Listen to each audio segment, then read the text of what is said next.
صحابہ کرام حالات کو نعمت سمجھتے تھے، ہم حالات کو مصیبت سمجھتے ہیں اور صحابہ حالات کو نعمت سمجھتے تھے۔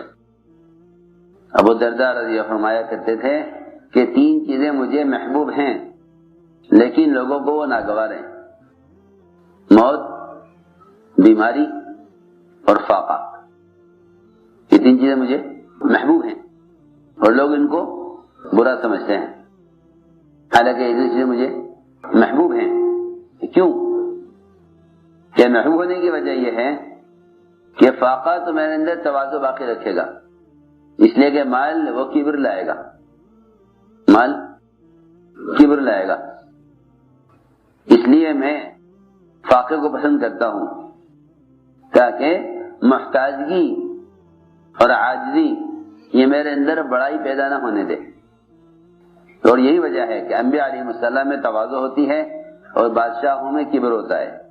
نبوت کا بادشاہت کا فرق ہے یہ کہ موت کو پسند کرتا ہوں اس لیے کہ صرف موت ہی ہے ایک سبب کہ اگر یہ آ جائے تو یہ اللہ سے ملا دیتی ہے، اللہ سے ملا دیتی ہے۔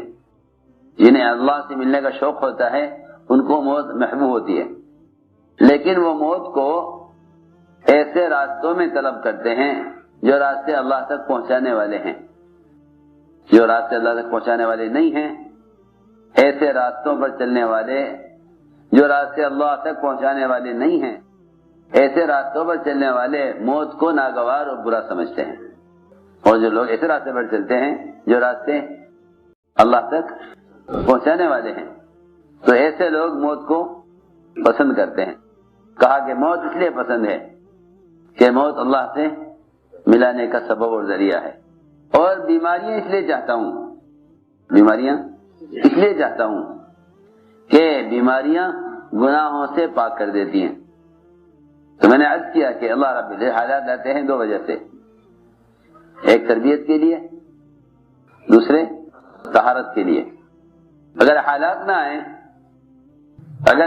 آئیں تو لوگ تربیت نہیں پا سکتے، اس لیے کہ توبہ کی طرف آدمی کو حالات لاتے ہیں، توبہ کی طرف حالات لاتے ہیں، لیکن ان لوگوں کو حالات میں توبہ کی توفیق نہیں ہوتی، ان لوگوں کو حالات میں توبہ کا خیال نہیں آتا جو حالات کو اپنے جسم سے باہر کے نقشوں سے جوڑ دیتے ہیں۔ جسم کو حالات کہاں سے جوڑ دیتے ہیں؟ اپنے جسم کے باہر سے۔ جو حالات کو اپنے جسم سے باہر کے نقشے جوڑ دیتے ہیں ان کو توبہ کی توفیق نہیں ہوتی۔ کیوں؟ اس لیے کہ وہ حالات کو اسباب کی طرف منسوب کرتے ہیں، وہ حالات کو اسباب کی طرف منسوب کرتے ہیں، بننے کو بھی اور بگڑنے کو بھی دونوں کو منسوب کرتے ہیں اسباب کی طرف۔ سنو وہ توجہ سے بات، جتنے بھی اسباب ہیں چاہے وہ حکام کی لائن کے ہوں، مال کی لائن کے ہوں، تجارت کی لائن کے ہوں، زراعت کی لائن کے ہوں، سیاست کی لائن کے ہوں، جس لائن کے بھی اسباب ہیں، جو شخص اپنے حالات کو اسباب سے جوڑے گا وہ کبھی توبہ پر نہیں آئے گا، جو برے حالات کو اسباب سے جوڑے گا وہ توبہ پر نہیں آئے گا، اور جو اچھے حالات کو اسباب سے جوڑے گا، اچھے حالات کو اسباب سے جوڑے گا کہ وہ کبھی شکر پر نہیں آئے گا، وہ کبھی شکر پر نہیں آئے گا۔ جی ہاں، کیونکہ جب مسلمانوں کو غیروں سے مدد ملنے لگے گی تو یہ کہیں گے کہ ہماری مدد انہوں نے کی ہے، اور جب مسلمانوں پر تنگی حالات اور مختلف قسم کے قوانین ان پر لاگو ہوں گے تو یہ کہیں گے کہ یہ حالات ان کی طرف سے آ رہے ہیں۔ جی ہاں، سنو غور سے، یا تو یہ شکر کریں گے غیروں کا ان کی طرف سے سہولت کے آنے پر، یا یہ شکایت کریں گے غیروں کی ان کی طرف سے حالات کے آنے پر۔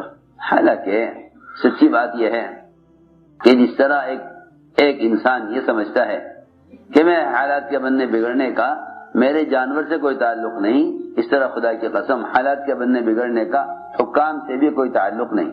سیدھی بات ہے، بالکل۔ آپ کی دکان نہ چلے، کارخانہ نہ چلے، کیا آپ کہہ سکتے ہیں کہ اگر میں بکری بدل دوں اپنی تو میری دکان چل جائے گی؟ لوگ کہیں گے نہیں، تمہاری بکری سے کیا تعلق تمہاری دکان کے چلنے نہ چلنے کا؟ تو تمہاری بھینس سے کیا تعلق تمہارے کارخانے کے چلنے نہ چلنے کا؟ وہ بیچارہ ایک بے زبان جانور ہے، ایک بے زبان جانور ہے، اللہ کی مخلوق تمہارے نفع کے لیے اللہ نے پیدا کی ہے۔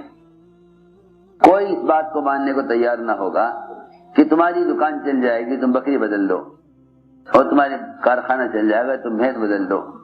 ارے میرے کارخانے کے چلنے نہ چلنے کا جانور سے کیا تعلق؟ میں اسی طرح عرض کرنا چاہتا ہوں کہ مسلمان کے حالات کے بننے بگڑنے کا انعام سے کوئی تعلق نہیں، جس طرح انعام سے تعلق نہیں حکام سے بھی کوئی تعلق نہیں، کیونکہ جو لوگ اپنے حالات کے بننے بگڑنے کو باہر کی شکل میں دیکھتے ہیں وہ ان کو حالات اللہ کی طرف نہیں لاتے، توبہ کی طرف نہیں لاتے، اور ان کو اچھے حالات شکر کی طرف نہیں لاتے، اچھے حالات شکر کی طرف نہیں لاتے۔ میں نے اس لیے کیا کہ سب سے پہلی بات یہ ہے کہ دنیا کے تمام فساد کا تعلق مومن کے عمل سے ہے، دنیا کے فساد کا تعلق مومن کے عمل سے ہے۔ بس مومن میں اور غیر مومن میں فرق یہ ہے، مومن اور غیر مومن میں فرق یہ ہے کہ مومن حالات سے عبرت لے گا، حالات سے عبرت لے گا، حالات سے عبرت لے گا۔ اگر نابینا کو کوئی آدمی مار کر گزر جائے تو یہ پوچھے گا لوگوں سے کس نے مارا، پوچھے گا کس نے مارا۔ ٹھوکر لگے گی تو پوچھے گا کس چیز میں ٹھوکر لگی، کیونکہ یہ اندھا ہے، اس کو نہیں معلوم اس کو کس نے مارا، اس پہ ٹھوکر کہاں لگی۔ لیکن مومن بینا ہے، مومن بینا ہے، اس کو ایک ٹھوکر بھی لگے گی نا تو اسے فوراً اپنی کوئی بدعملی یاد آئے گی، اس کو اپنی کوئی بدعملی یاد آئے گی کہ مجھ سے یہ غلطی ہوئی تھی جس پر اللہ تعالیٰ نے میری تنبیہ کے لیے مجھ پر یہ حالات ڈالے ہیں۔ بہت آسان ہے مسلمان کے لیے راستہ تلاش کرنا اور حالات سے نکلنا۔ ہر آنے والے حال کا سبب اپنے اندر تلاش کرو، ہر آنے والے حال کا سبب اپنے اندر تلاش کرو، ہر آنے والے حال کا سبب اپنے اندر تلاش کرو، باہر نہیں۔ اس لیے کہ جتنے بھی دنیا میں حالات ہیں ان کا تعلق مسلمان کے جسم سے باہر کی چیزوں سے نہیں ہے۔ مسلمان اصل کائنات ہے، مسلمان اصل کائنات ہے۔ ہر آنے والے حال کا سبب اپنے جسم میں تلاش کرو، ہر آنے والے حال کا سبب جسم میں تلاش کرو۔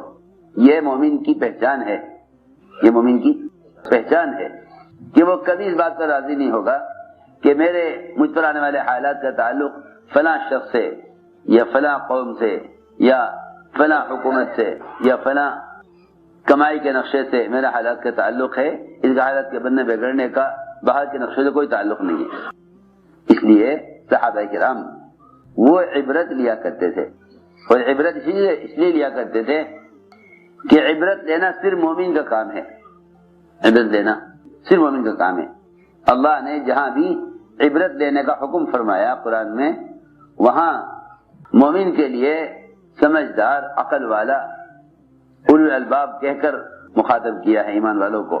فاعتبروا یا اولی الابصار، عبرت لو جن کے پاس دل کی آنکھیں ہیں۔ فاعتبروا یا اولی الالباب، عبرت لیں وہ لوگ جن کو اللہ نے حالات سے سبق لینے کی سمجھ دی ہے، حالات سے سبق لینے کی سمجھ دی ہے۔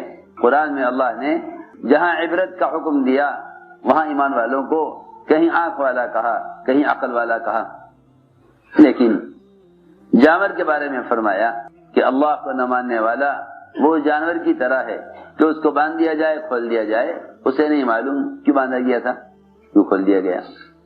فیما عقل وفیما ارسل، فیما عقل وفیما ارسل، دو حدیثیں ہیں، دونوں حدیثوں میں یہ واضح کیا ہے کہ مومن حالات میں کیا کرے گا اور کافر حالات میں کیا کرے گا۔ اس زمانے کا مسلمان حالات کی درستی کے لیے، حالات کو درست کرنے کے لیے غیروں کی طرح شکلوں کی طرف دوڑ رہا ہے، غیروں کی طرح شکلوں کی طرف دوڑ رہا ہے۔ اس زمانے میں مسلمان حالات کی درستگی کے لیے غیروں کی طرح شکلوں کی طرف دوڑ رہا ہے۔ وہ جس طرف سے حال آتا ہوا دیکھتا ہے اس طرف دوڑتا ہے حال کو درست کرنے کے لیے۔ حال سے حال کو بدلنا فرعون کا مزاج تھا، حال کو اعمال سے بدلنا موسیٰ علیہ السلام اور بنی اسرائیل کا معمول تھا، حال کو اعمال سے بدلنا بنی اسرائیل موسیٰ علیہ السلام کا راستہ تھا۔ حال کو حال سے بدلنا فرعون کا راستہ تھا، جو بھی حال آتا تھا فرعون اپنی طاقت سے اس حال کا مقابلہ کرتا تھا۔ دو حدیثیں ملتی ہیں جس میں مومن کو حالات میں مومن اور کافر کا فرق بتلایا ہے۔ ایک روایت تو یہ ہے جو میں نے پڑھی کہ مومن کی مثال اس گھوڑے کی طرح ہے جو اپنے کھوٹے سے بندھا ہوا ہے اور پاؤں میں رسی بندھی ہوئی ہے اور چراگاہ میں اس کو چھوڑ دیا گیا ہے۔ حدیث میں آتا ہے الدنیا حلوۃ خضرہ، کہ دنیا سرسبز اور بڑی میٹھی ہے۔ جب آدمی اس کو حاصل کرنے میں لگتا ہے تو اس کے قدم تو کہیں ہوتے ہیں مگر اس کی نظر کہیں اور ہوتی ہے۔ حالانکہ انسان کی کھانے کی مقدار محدود، نظر آدمی آسمان تک بھی لے جا سکتا ہے، نظر آسمان تک بھی لے جا سکتا ہے، نظر آسمان تک بھی لے جا سکتا ہے، لیکن اس کی خوراک بہت محدود ہے۔ میں عرض کرنا چاہتا ہوں جتنی انسان کی ضرورت ہے، اگر انسان کی نظر اپنی ضرورت کی حد تک محدود رہے تو پھر یہ حرام میں مبتلا نہیں ہوگا۔ جب اس کی نظر ضرورت کی حد سے گزرے گی اور اس کی نظر ضرورت کی حد سے تجاوز کرے گی تو پھر یقینی طور پر یہ حرام میں پڑ جائے گا۔ میں عرض کرتا ہوں حدیث میں بڑی اچھی مثال دی ہے، بڑی اچھی مثال دی حدیث میں کہ مومن اللہ کی اطاعت میں اس گھوڑے کی طرح ہے جو رسی سے بندھا ہوا ہو۔ اس کی نظر بہت آگے جاتی ہے، اس کی نظر بہت آگے جاتی ہے۔ وہاں نظر چلی گئی اس کی جہاں چراگاہ دوسروں کی شروع ہو گئی ہے، جہاں چراگاہ دوسروں کی شروع ہو گئی، اس نے طے کر لیا مجھے وہاں پہنچنا ہے، حالانکہ وہ چراگاہ اس کی نہیں ہے۔ جب یہ حد پر پہنچے گا اور وہاں سے اگلی چراگاہ شروع ہوگی تو مالک نے اس کی رسی کو اتنا ہی رکھا ہے جتنی اس کی اپنی چراگاہ ہے۔ سنو غور سے، یہ حدیث میں مثال دے کر فرمایا کہ اللہ تعالیٰ نے حرام کی، حلال کی، جائز ناجائز کی، سنت اور بدعت کی جتنی حدود قائم کی ہیں مسلمان کی ضروریات کو اس حد میں رکھا ہے۔ یعنی اپنی ضرورت میں اس کی نظر ضرورت سے آگے بڑھ جائے گی، اس کی نظر ضرورت سے آگے بڑھ جائے گی تو اس کی نظر دوسروں کی چراگاہ پر پڑ جائے گی۔ پھر یہ کوشش کرے گا کسی طرح وہاں تک پہنچ جاؤں کماتے کماتے۔ لوگ کمائی کے نقشوں میں مالدار بننے کی کوشش کرتے ہیں، لوگ کمائی کے نقشوں میں مالدار بننے کی کوشش کرتے ہیں، اس کوشش کی وجہ سے حرام داخل ہوتا ہے۔ یہاں تک فرمایا حضور اکرم صلی اللہ علیہ وسلم نے کہ اگر کوئی شخص مالدار بننے کے لیے بھی، مالدار بننے کے لیے بھی، اپنے مال کو بڑھانے کے لیے بھی اور مالدار کی فہرست میں آنے کے لیے اگر کوئی شخص حلال طیب بغیر سود کے، بغیر جھوٹ کے، بغیر غبن کے، بغیر دھوکے کے، بغیر ملاوٹ کے، بغیر نماز چھوڑے، بغیر کوئی حکم توڑے حلال روزی کمائے اپنے مال کو بڑھانے کے لیے، مالدار کی فہرست میں آنے کے لیے، اس سب کے باوجود بھی اللہ سے قیامت میں اس حال میں ملے گا کہ اللہ اس سے سخت ناراض ہوں گے، اللہ اس سے سخت ناراض، کیسی اچھی عجیب حدیث ہے، اللہ اس سے سخت ناراض ہوں گے۔ حلال کما رہا ہے بغیر کسی غبن کے، بغیر کسی سود کے، بغیر کسی جھوٹ کے، بغیر کسی ملاوٹ کے، نمازیں بھی پوری پابندی سے پڑھ رہا ہے اور حلال کما رہا ہے، اس کے باوجود بھی اللہ تعالی سے اس حال میں ملے گا کہ اللہ اس سے سخت ناراض ہوں گے، اللہ اس سے سخت ناراض۔ کیوں؟ اس لیے کہ کمانے کا جو ارادہ ہے وہ ضرورت سے زیادہ ہے۔ میں کچھ ضروری بات عرض کر رہا ہوں، جب اس کی نظر اپنی ضرورت سے آگے بڑھ جائے گی تو پھر یہ اللہ کی ناراضگی میں پڑ جائے گا۔ اسی حدیث کا اگلا حصہ یہ ہے کہ جو آدمی حلال کمائے نماز کی پابندی کرتے ہوئے، بغیر سود کے، بغیر جھوٹ کے، بغیر غبن کے حلال کمائے اور اس کے کمانے کا مقصد صرف اپنی اور گھر والوں کی ضرورت کا پورا کرنا ہے، کمانے کا مقصد صرف اپنے گھر والوں کی ضرورت کا پورا کرنا ہے، تو یہ اللہ سے اس حال میں ملے گا کہ اس کا چہرہ چاند کی طرح چمک رہا ہوگا، حالانکہ دونوں کما رہے